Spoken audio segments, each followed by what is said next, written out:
And the very pleased to tell me our CC Vasilis.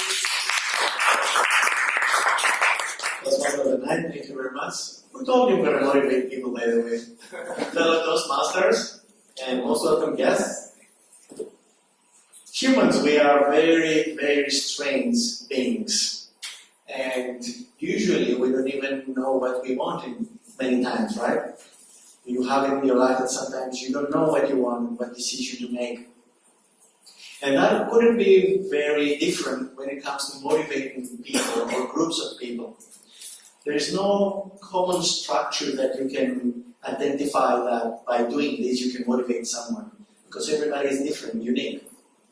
So through my project, I identified two different patterns that I use personally in my life, in my experience until now, to motivate groups of people to accomplish projects. And I would like to discuss them with you so maybe you can get some points and some hints for your own personal use.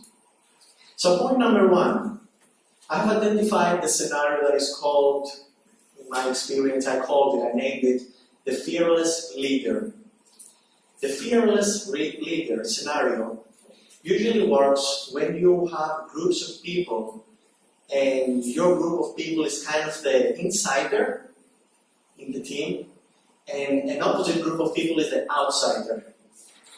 So maybe you're playing football and your team is the insider and the opposite team is the outsider. So you're trying to win or to overpass someone or something. So when I learned about this situation, this scenario, how I used it in my life is about a couple of years ago, when I was still 19 years old. No one got that. That's good. So about 2 years ago, when I was 19 years old, I was working in one of the best fast food chain stores in my country. And at the age of 19, I had to manage a shift of 20 to 30 people for ages of 18 to 16 years old. And I was only 19. So what happened is that the place and the location of that shop was so highly trafficked that there were nights and that we couldn't shut down the store. We couldn't close it down to make all the maintenance and the cleaning for the day. The people that they would come inside to order food, they were literally jumping in from the windows. And what was happening, especially in the weekends, is that we had the cashiers that they were working at the counter. As you go to any place that you order, there's a counter. So if you can imagine in your mind, the counter was like somewhere here. And the cashiers were like placed on the counter. And all this space were the place that people would gather and line up to order.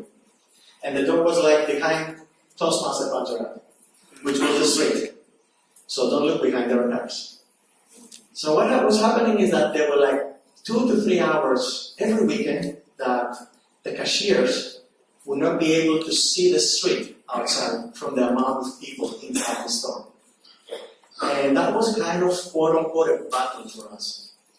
Because in my position, what I would do is I would take the place of the middle cashier in the center. And I would take to work, I would bring to work with me the best cashier at the time. So I would go front as a leader, and I would gather them all, and I would tell them, look, it's us or them outside. Either we're going to win or they're going to win us. So it was like kind of motivational for them and very inspiring, because they had me that as a store manager, which I was with a suit inside the store, sitting next to them that they were with a uniform and working together with them. That would inspire them and make them work even harder. And that's a situation, I call it the fearless leader, because you can use it to any kind of scenario that can be framed as a battle, us against them. Sports, team groups, anywhere you can place it, but you have to form it in that way for people to start gathering around you. Now let's go to the second scenario.